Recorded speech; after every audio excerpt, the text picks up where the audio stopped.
Roll Tide, everybody. Bama with a big flip, and they've added one to the recruiting class. We were talking quarterbacks yesterday on the show, and now we have one that has been added to the commitment list. So we're going to talk about a guy that just flipped from Iowa State, coming to Tuscaloosa, all the way from Omaha, Nebraska.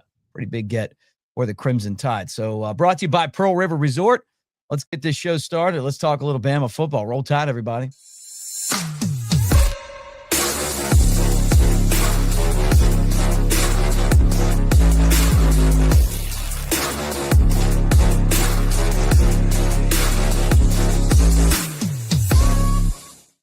All right, he's Clint Lamb. I'm Mick Gillispie. What do you think? 4-star flip here.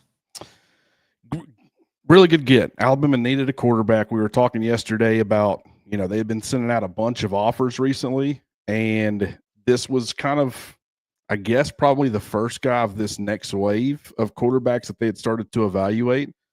And so obviously they were pursuing some other guys. Ponatowski, you had the baseball aspect. Tomlin, you had the Iowa State commitment, that aspect of it. You had some other quarterbacks that you were going after.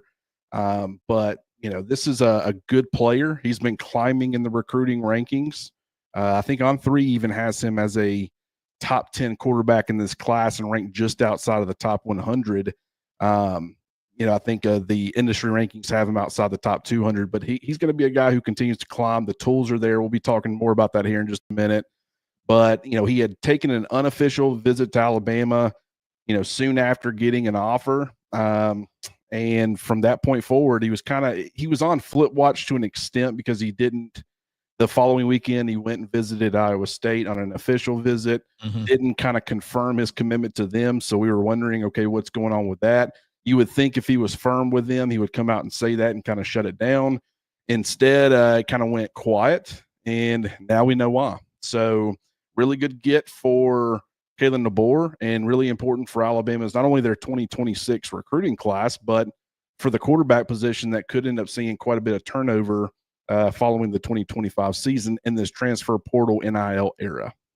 Got a few different things I want to get into on here with you, Clint. Obviously what he brings to the table is one of them, but I want to know how this affects Alabama and the recruiting class. He's the 7th commitment. If I'm looking down at my phone, you're looking at your phone. We're just trying to see if anything else is kind of popping right now as we go live and do this show. When it comes to this new addition to this recruiting class, and then obviously what the quarterback room is going to look like with him added, because all 4 of these guys could potentially be together on the same team. I mean, I don't know if that's going to happen or not, but what does he bring to the table? What do you, when you talk about Jet, which is a really cool first name, what does Jet represent, and why did Alabama want him? Well, first of all, just the tools are off the chart. I mean, he's got great size. He's got a great frame, being 6'4", 6'5", anywhere between 200 and 205 pounds, somewhere in that neighborhood. Was very productive for his high school team, led them to a state title this past season, threw for over 3,600 yards, had 47 touchdowns, only 3 interceptions, close to a 70% completion rate. And, just from an arm strength perspective, he's got athleticism, good athlete. Wouldn't say he's like a dynamic runner, and he really hasn't been asked to run for his high school team, but that's just because they don't really need him to. It's not that he's not an athlete. He's got the ability to extend. He's got the ability to create with his legs, but he just, it's one of those situations where when he's so effective through the air and you've got a complementary run game through more of your traditional running back route, I mean, you don't really have to ask him. As long as you're moving the football and you're scoring points, winning football games, someone might have or bring an element, but you don't necessarily need it. And they won the state championship. So obviously what they were doing was working. But like I said, I mean, he's got a big arm. He can grip it and rip it. Not as polished right now as like a Ponatowski or maybe some of these other guys. But I think his ability, the vertical ability with his arm strength, I think he can strain defenses more as far as the third level. I'm not saying that those other guys can't get the job done, but I just think he's got better arm strength than all those players. And in a Kalen DeBoer offense that's going to want to test defenses vertically, I think that's definitely a match. So very toolsy guy, a little bit inconsistent with the mechanics, needs to clean up. Some of that stuff needs to continue to get better. But, with Ty Simpson likely as Alabama starter in 2025, and then we'll see what happens from there. But probably Keelan Russell will be the guy after that. I think a guy like Tomala will have plenty of time to sit and develop. And when you talk about having the time to develop and you have a coaching staff like Alabama's with Kalen DeBoer and Ryan Grubb and Nick Sheridan, and you're talking about a lot of good quarterback development there. So if he's given the time, the upside is tremendous with this kid, and I think he could end up being a really good player down the road for Alabama. So I think it's the perfect match. It made a lot of sense. Couple of questions I have. He's from Millard South, a high school in Omaha, Nebraska. You look at the teams that were interested in the 6'5", 200-pound QB. He was going to go to Iowa State, obviously backed out of that, offered by Iowa, Oklahoma State, Duke, Missouri. On3 has like a whole list of teams. But one of the teams that it didn't is Nebraska. And I was kind of surprised by that. Would you in Nebraska want a quarterback to step out? Do you think there's any concern over the fact that he was a 1A quarterback? No, I don't think so. Granted, I've really looked into why Nebraska wasn't pushing. Obviously, they had a freshman quarterback this past season who did really well, but obviously Keelan Russell being in Tuscaloosa, he's probably going to, not saying he's going to do as a freshman, but it's possible that he could end up doing it as a freshman. And certainly thinks by the time that Tomala gets on Alabama's campus that Russell will probably be the guy and probably a multi-year guy. Right. So it's like, is that really the reason why he wouldn't show interest or Nebraska wouldn't show interest? I don't know. I haven't looked into that, but I know what I see. And I know that this kid can play football. And, like I said, the fact that you're going to see a pretty steep, it's about as steep gets as far as step up in competition to the SEC. He's not going to be pressed. And for me, I don't know what's going to happen as far as some of these other quarterbacks. It is possible that they end up taking two. And I mentioned that yesterday. Don't know that that's the plan. But when you start looking at what could potentially happen as far as, depending on how good Ty Simpson does this season, he could move on to the NFL. He could elect to return, but maybe Alabama wants to move on to Keelan Russell. So maybe he wants to return to the college game, but they make a move and he ends up transferring elsewhere. That would be losing the quarterback. If he ends up returning and becoming the guy, does Keelan Russell choose to transfer? What happens with Austin Mack? You could end up losing multiple guys. And so I think transfer portal might be somewhere where they look, depending on what happens with the experience or the guys they currently have on the roster. Right. But then also you might want to replenish some of that depth, possibly by getting bare minimum one high school quarterback, but possibly two. That is another potential option or lane. But I think Alabama's in really good shape as far as the 2026 cycle, getting a quarterback who's got a lot of upside, a lot of ability, and you can kind of, it's not like they needed to build around that. Right. But having that player locked up, I think certainly helps. He can start building relationships, recruiting for you a little bit. And Alabama's certainly in the mix with a lot of talented offensive weapons. So that's something that I think also will benefit Alabama. Guys, you like a winner and you like vacation. And as we sit here and talk about Jet, the newest Bama edition, let me tell you guys about Residence Inn by Marriott, Ocean City, Maryland. This was my spot. I loved going there. You're talking about a gorgeous hotel that has won the Coastal Style Hotel of the Year back to back to back to back. They're like Alabama football when it comes to championships. But Ocean City, Maryland, right there by the boardwalk. You got all the action, all the great restaurants. Secrets, which is just a fantastic bar. It's kind of like their version of the Floribama, worth checking out.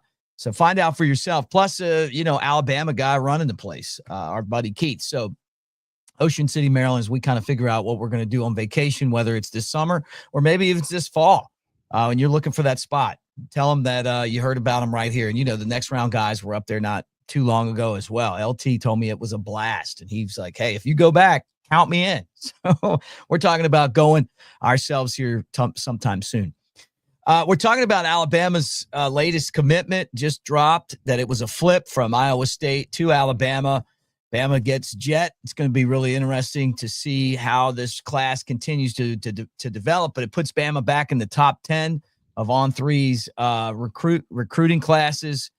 It kind of felt like we were waiting on a new commitment. Why is this one such an important get, Clint? Well, what I like about Tomala in particular compared to the other quarterbacks, it's like I said, I think his upside is higher than any of the other guys. Not saying that the other guys don't have upside. I mean, obviously, I was talking yesterday about Beaver, and I think he's got a lot of ability and a lot of tools that you can build around. But I think as far as size and length and the ability to win from in the pocket, he certainly got it between the ears. Really made strides as far as the turnover ratio and cutting down on turnovers. Only had 3 interceptions this past season compared to 47 passing touchdowns. I understand competition is not that great, but it's still very impressive as far as the production. But he's got a cannon for an arm. He's super athletic. I would say he's super athletic. Once again, not a dynamic runner, but he's definitely athletic enough where he can create with his legs. So you've got all of these tools that you look for, and there's not really a need for him to come in and be an immediate guy for Alabama, whether it be in year 1 or potentially in year 2. If Keelan Russell is who we think he's going to be, he's going to be probably your starter in 2026, and he's probably going to be your starter in 2027 because he can't leave after 2026. So that's at least 2 years where he can sit, learn, and develop. And you have a coaching staff who's kind of known for being able to develop quarterbacks. And so it's the perfect combination, in my opinion, where it's like if it would have been different circumstances, if they would have needed somebody sooner rather than later, I don't know that Tomala would have been the guy for him necessarily, but they don't. And the fact that if it would have been a different staff who maybe, you really need to get the talented guys because your staff can't pull out the best in all of them. I mean, we've seen that this coaching staff, pretty much everywhere they've been, they get the most out of their, a lot of their offensive players and especially their quarterbacks. You look at the development of Jake Hayner, Michael Penix Jr. Obviously, there's been some good work there. So a guy like Tomala, I think it's the perfect fit. And I think that Alabama getting him once again at this point, it's only going to benefit as far as the rest of the recruiting class because you've got Keelan Russell, so that's an appealing aspect to offensive weapons regardless because if you go to Alabama next year, probably going to have one of the best quarterbacks in the country throwing you the football, but it's also like more options and it's like post Keelan Russell, like what's that going to look like? What looks like Alabama's continuing to reload for the future. It's just it's a good strategy. I think it's going to work out for Alabama. That's exciting, obviously, to get a 4-star quarterback and then somebody that's going to be able to come in and learn and grow and not just be there to go right to the starting spot, and that's been kind of part of Bama's success too. I mean, you look at the Mac Joneses of the world, even Tua had to wait his turn.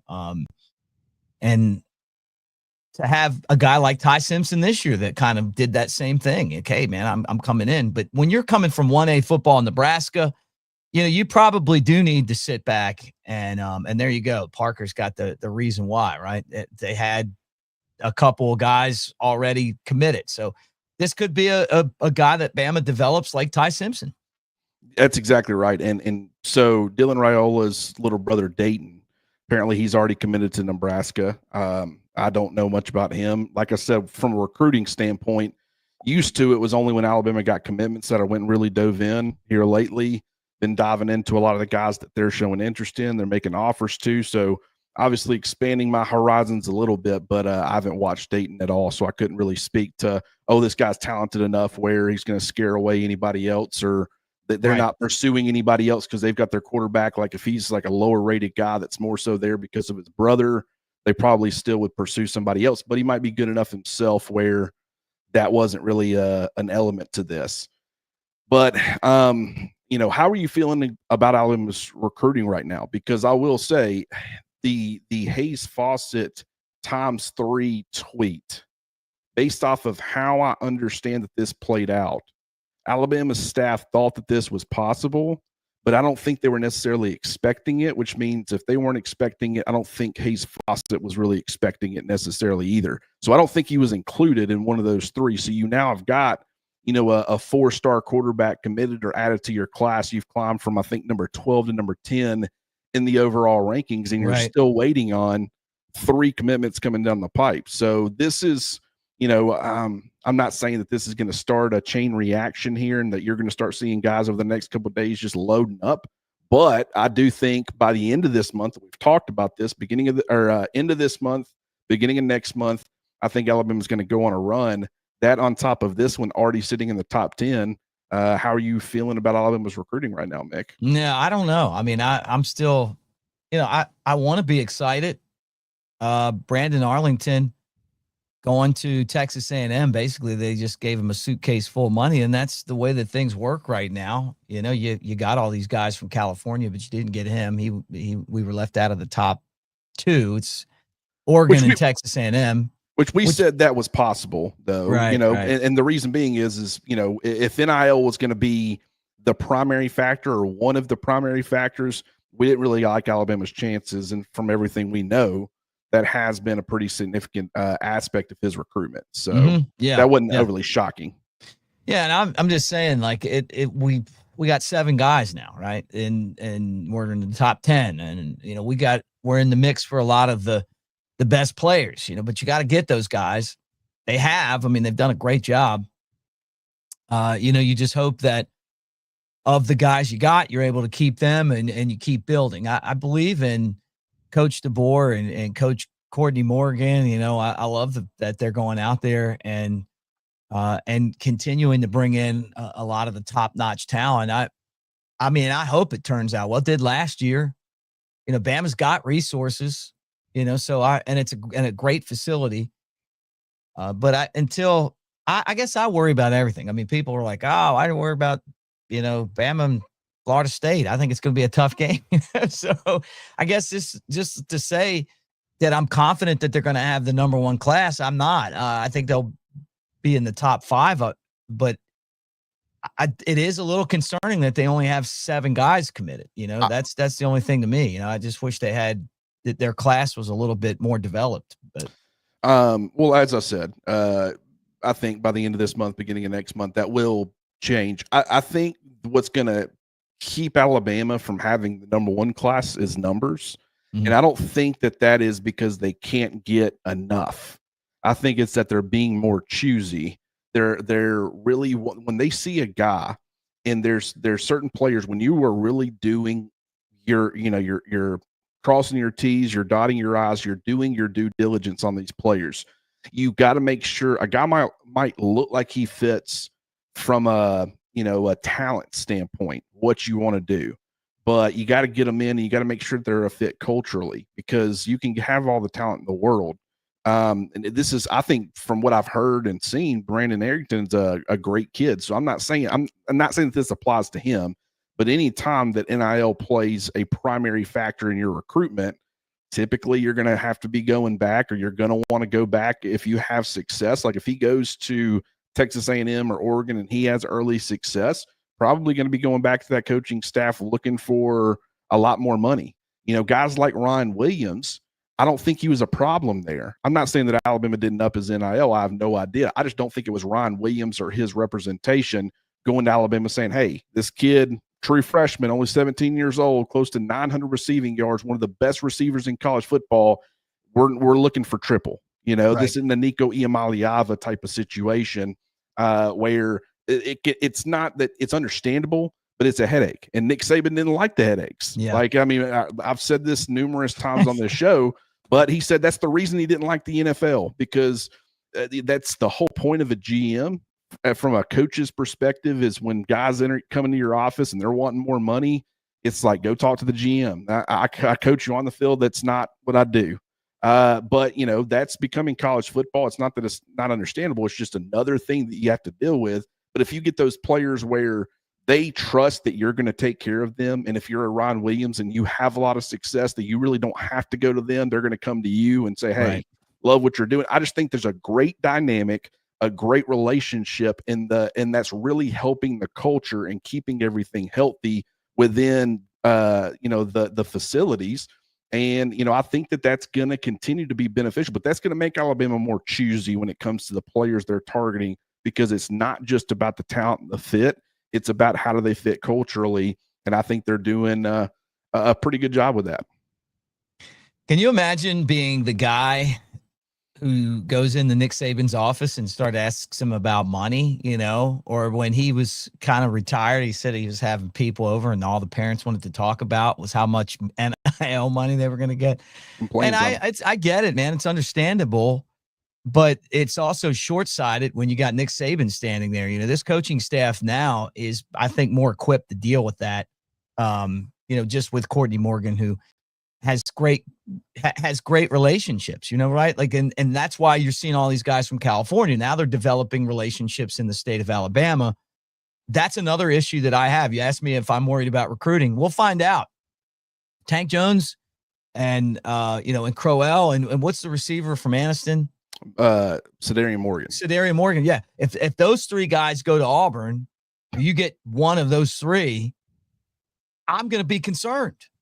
Because you got to have those guys. You know why we're doing this to Auburn right now? Because we've dominated the in-state recruiting game. They get it. You can't just bring someone in from California and go, hey, guess what? This Iron Bowl is pretty important. No, you got to live through it at least once. Well, so I'm hoping we get some of those guys in too. I'm sorry, that's just you asked me my opinion. That's how I feel. No, that's what I think Alabama's trying to combat, is you don't necessarily have to have a love for the University of Alabama necessarily. But if you're a great teammate, if you put others first, if you get into a locker room and you really embrace everything that it's about and you embrace the university and you fall in love with, like Minka Fitzpatrick, he loves Alabama. He went New Jersey. I mean, you know what I'm saying? There was no connection there prior, but he's the type of personality where he's a team first guy. He got in, he really bought into everything that was going on. He made an early impact. It's like, and I will say this about Courtney Morgan.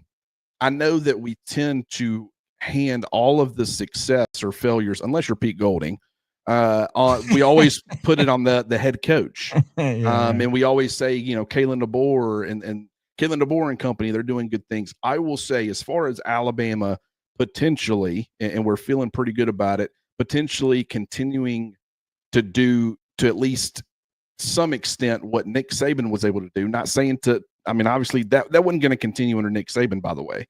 Right. But just continuing to have Alabama in the conversation each and every year, recruiting well, having success in the field. I think that Courtney Morgan will have every bit as big of an impact on that as Kalen DeBoer will. And so I think that from an Alabama fan's perspective, you've always got to keep him in mind and show appreciation, because behind the scenes, he is putting Kalen DeBoer, or helping put, I think is the better way to put it, Kalen DeBoer and company in the best position to be successful on Saturdays. So huge props to him. I laugh because you say Pete Golding. I remember Ryan Fowler on his show. It seemed like he hated Pete Golding, like every time I hear Pete Golding, there was a couple Fowler of times pounding him. There's a couple of times where, my dad would be going off. That Texas A&M game on the road ends up getting beat by a field goal. I was at home, and my dad was not saying good things about Pete Golding. And at that time, I'm like, look, I get that you're going to blame the defense coordinator, but I think it kind of goes beyond that. I think lack of execution. I think if Nick Saban, if it was really a Pete Golding problem and that was the only aspect that was a problem, I really feel like Nick Saban would step in and then that would address the problem. I think Nick Saban also knew that there were some issues from an execution standpoint and, some of the stuff that he was trying to implement or do with the talent that he had. People get frustrated at the amount of times that Will Anderson was dropping in that game instead of getting after the quarterback. That's because of the scheme that they ran, and they put a guy in motion to the boundary side, which is going to be to the side that the jack is on. So your star walks up on the line of scrimmage, essentially becomes your weak side defensive end in that instance, really walking up on the strong side to the wide side of the field. But then your jack has to kind of fall off and drop into coverage where that star would be. And so that with the way that the scheme is, Pete Golding was kind of limited because that's how they addressed it. Like, Brian Branch wouldn't run with him, especially when it was zone, right? So it was just I think Pete Golding probably got blamed for some things he probably shouldn't have. This isn't meant to be a defensive Pete Golding. No, but, I got you. It just, I'm sitting here and I'm understanding kind of what's happening as I'm watching. I'm trying to explain that to my father, but at the time that was not going over too great because he just wanted to complain at somebody. So I get it. And then by the end of it, it's like, I mean, it was the same thing for a lot of years. So at a certain point, you got to stop defending people and say that was the product. Guys, we're presented by Pearl River Resort, Philadelphia, Mississippi. Just hung out with the gang from Pearl River this past weekend at the Delta Soul Golf Tournament and had a great time. Some really good dudes over there. But the golf course that they have at Pearl River is amazing. And I know some of you guys go out and you love the golf. The azaleas, the oaks, makes you feel like you're at Augusta doing it. It's up to par or better than any golf course you're going to find in the South. So take advantage of it. You don't need the membership to go there, which is really cool as well. But it's right there at Pearl River Resort near Golden Moon and Silver Star Casinos. You got the sports book. You got great concerts and comedians, including Jeff Dunham. He's there this summer. The water park, Geyser Falls, all that stuff over at Pearl River Resort. We appreciate them. Another big recruiting weekend for Alabama. So they've been stacked on top of each other. This is another big one because you're bringing in some of the top players in the state.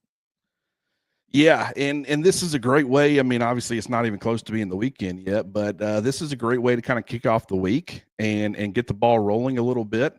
And we'll see how things end up playing out. But this is the weekend that Alabama had circled from the get-go. A lot of really high-profile players are going to be on campus. We've talked about it: Xavier Crowell, Zadarian Morgan, Tank Jones, Max Sutter. Like, they have a bunch of players who are that if they join the recruiting class, they're going to be a massive part of it. You got to be able to close. But here's the thing: if you were already in a pretty favorable position with a lot of these players going in, everybody who exits their official visit, it's glowing reviews. And I understand you get that to an extent everywhere or most everywhere. But Alabama, I've paid attention to these things in the past, and it just feels like there's a little bit more there as far as the excitement and the buzz being generated. And so make sure those guys have the same great time that everybody else has had. But if they do, I think they're going to be in a really good position to land a lot of these players, and you're going to start seeing that recruiting ranking climb. And it's going to be the ranking is going to be through quality, not quantity. And so, that's good. Like some of these, I remember Tennessee a few years ago with Jeremy Pruitt, they were having that summer where they were just landing just tons of guys. Yeah. They ended up not being able to keep them because they were not very good, but that was through numbers. There was like a lot of 3 stars and lower rated 4 stars. But that really started making them climb. And so they got the headlines, top 5 recruiting class right now. Tennessee's making a statement. Alabama's won't be through numbers. It'll be through just the sheer quality of players. And I think that is a much bigger difference. And I think a lot of the guys they have committed are kind of locked in, like Zion Gibson. He seems to be locked in. Right. Jordan Edmonds, Georgia tried to get him to come to campus this weekend, and we're going to make a massive push. And he said, thanks, but no thanks. He's locked into Alabama. So I think this staff's doing a really good job. Yeah. Well, I'm glad to hear that because there's a long way to go, but I tell you what, you start winning these battles and you get great talent on campus and you win in the transfer portal. And Kalen DeBoer and his staff, they're trying to get people that fit their culture and what they want to build at Alabama, and having great talent is going to help them get to where they want to get to. So we'll be keeping an eye on all of that, guys, including recruiting as we get closer to Bama returning to the field. We're not that far away anymore. And I'm not just talking about games. I mean, just getting out on the field and practicing for that Florida State game. And then all of a sudden, it's like, don't underestimate how good of a matchup that is. Bama at Florida State to start the season. I mean, that's a marquee matchup. It's going to be fun. And from a fan's perspective, I mean, I'm trying to think, maybe I'm wrong, but I feel like the last time they've had like this big of a helmet game was Miami in 2021. Maybe I'm missing somebody there, but yeah. So it's, I understand Florida State was 2-10 last year. I don't think anybody that's even remotely reasonable thinks they're going to be even close to 2-10. I would say in my opinion, bare minimum, they're a 6-6 football team, but they feel like I wouldn't be shocked if they were 7-5, 8-4, maybe even 9-3. That's would probably be ceiling there. But my point is that this is going to be a much better football team than they were in 2024. And that environment, like, they're hungry after going 2-10. Their fan base wants to get things back on track. Yeah. This has left a bad taste in their mouth. That getting Alabama to come to Tallahassee for the season opener, that place is going to be rocking. We've talked about the humidity and the heat with it being in, and with it being in week 1 and being 2:30, 3:30 kickoff to, Eastern Central. I think that's one that fans definitely need to be paying attention to, and they will be. I mean, they would be paying attention even if it was not Florida State, but this is one to get hyped up about, and I can't wait until they get back on the practice field. We can start figuring out what exactly are they going to be putting on the field come that opening game against Florida State. I'll tell you what, guys, you want to look good as you're watching Bama take the field. You want to wear gear. And Jet Tomala knows he wants to look good. We all want to look good. Crimson 20, that is our promo code for rowback.com, whether you're going to Dancing Rabbit Golf Course to hit the balls straight, whether you're watching Alabama play at Florida State during the season, whether you're down to Floribama, whether you're at home hanging out, going to church on Sunday, whatever it is, rowback.com, they got you covered over there. And we appreciate them for that promo code ROOM20. So take advantage of it. All right, Clint, any final thoughts? Just excited about where Kalen DeBoer continues to push this program and Courtney Morgan. For now, if I'm going to make that statement, I guess I need to go ahead and include Courtney and Ryan Grubb and all the rest of these guys as well. Nick Sheridan obviously had a big part in this. Phenomenal job. Sheridan, the element of this that I don't think we talk about enough is how great he is at evaluating and really diving in. Like, Jet is another one of those players. I talked about Beaver being one who could end up being a massive climber. I just thought that the tools weren't quite there where he could ever reach like a Keelan Russell type of climb, end up being, one of the top quarterbacks in the country. But I'm not saying Jet is necessarily, but I think from a tool standpoint, if he has the kind of senior season that Keelan Russell did, where he continues to put it all together and put those tools on display, this guy could really, really climb. And Iowa State's obviously not SMU from a store. I mean, I guess SMU also has a history. Anyways, it's Big 12 football, but this was kind of a lower rated guy at the time. Got to give Nick Sheridan a lot of credit for the evaluation and being able to kind of get this ball rolling. But the entire staff's doing a phenomenal job on the recruiting trail. Yep, I love it. And then you can catch us a lot of different platforms right now. Yeah, you can obviously continue on the YouTube channel, but if you like listening instead of watching, we are available in podcast form now. Go to Spotify, Apple Podcasts, wherever you listen to your podcast, and search Cover Crimson Podcast Network. That podcast network is very important when it comes to the search. Don't want the other one. Podcast network will get you in the right spot. Subscribe, follow, download, do all the things. Would very much help us right now. But also covercrimson.com. I'm continuing to break down the roster. I do a nice long paragraph breaking down every single player who has been on campus or at least was on campus for the spring. So get on over and check that out. I just dropped my latest batch, numbers 52 through 54, and some good information in there. So definitely go read and then join in on the conversation. And if you want to, if you think I'm too high or too low on somebody, definitely let me know. We can hash it out and talk about it and, generate a little bit of off-season talk or conversation. All right. And guys, remember, again, brought to you by Pearl River Resort, Philadelphia, Mississippi. We appreciate them and all of our great partners for making this show possible. Look for Elephant in the Room. That's coming up with Jake Coker. Should have that later today. Clint, you'll be manning things tomorrow. We got a lot of great content here on Cover Crimson. Thanks for hanging with us. Like, subscribe, thumbs up, roll tide, everybody.